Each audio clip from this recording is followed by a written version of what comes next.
Times of Bengal room থেকে আমি মোল্লা রজব আলী খবর পড়ছি। দেশবাসী, ইতিমধ্যে খবর এসেছে অমিত শাহ রিজাইন দিয়েছে। মোদি আরএসএস দপ্তরে ছুটে গিয়েছে নিজেকে ক্ষমা চাওয়ার জন্যে। অন্যদিকে নীতিশ কুমার চন্দ্রবাবু নাইডু এনডিএ থেকে সমর্থন তুলে নেওয়ার কথা ঘোষণা করেছে। দেশ আজকে রাহুল গান্ধীর নেতৃত্বে তৈরি হতে যাচ্ছে। সমস্ত বিরোধী দলের লোকেরা, পার্টিরা এই মুহূর্তে বিভাজন বিজেপির মধ্যে শুরু হয়েছে। আরএসএস বিজেপির সঙ্গে দূরত্ব বাড়ছে বর্তমান নেতৃত্বে।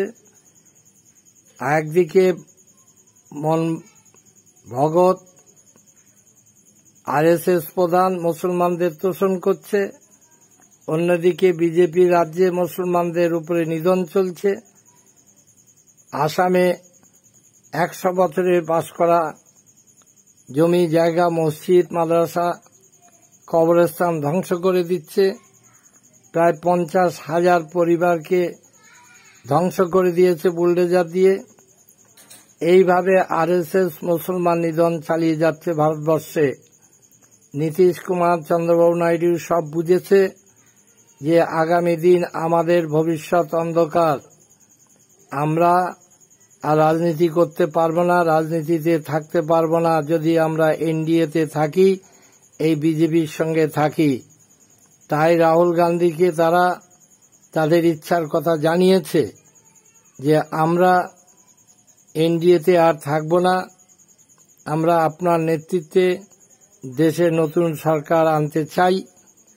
আজকের সেই অবস্থায় দেশের মধ্যে বিরোধী দলদের মধ্যে একটা উৎসাহ শুরু হয়েছে এবং মোদি শাহর মধ্যে কান্নাকাটি শুরু হয়েছে এবং আরএসএসের অনেক দিনের আশা আকাঙ্ক্ষা ধ্বংস হওয়ার পথে এবং আগামী দিন রাজনীতি সম্পূর্ণ পাল্টে যাবে বলে রাজনৈতিক মহলের ধারণা।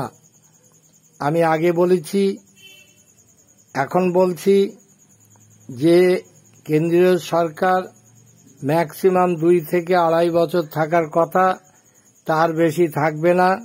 বিজেপি তার নিজের শক্তির ওপরে সরকার চালাচ্ছে না, তার সত্ত্বেও নিজেদের শক্তি মতো মুসলমানদের বিরুদ্ধে আইন তৈরি করে নানানভাবে নানান কৌশল চালিয়ে যাচ্ছে।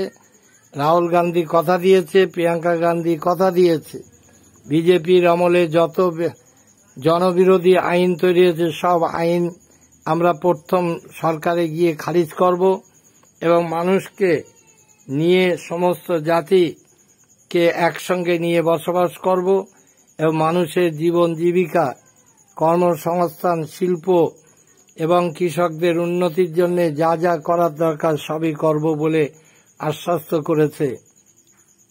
এখন দেখার দেশ বিজেপির বর্তমান হালাত কোন দিকে যায় আর বিজেপির লোকেরা এই পশ্চিমবাংলায় যারা লাফালাফি করছে তাদের হালাতটা বা আজকে কোন দিকে যায় সেটা আজকের রাজনৈতিক মহল তাকিয়ে রয়েছে তাদের অবস্থান দেখার জন্য।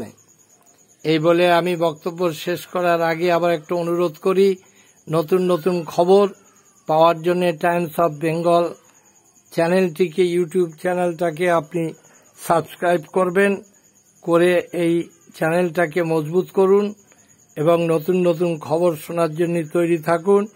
আমরা মানুষের কাছে আছি, মানুষের মাঝে আছি এবং সত্য ঘটনা মানুষের কাছে তুলে ধরার জন্য আমরা অঙ্গীকারবদ্ধ।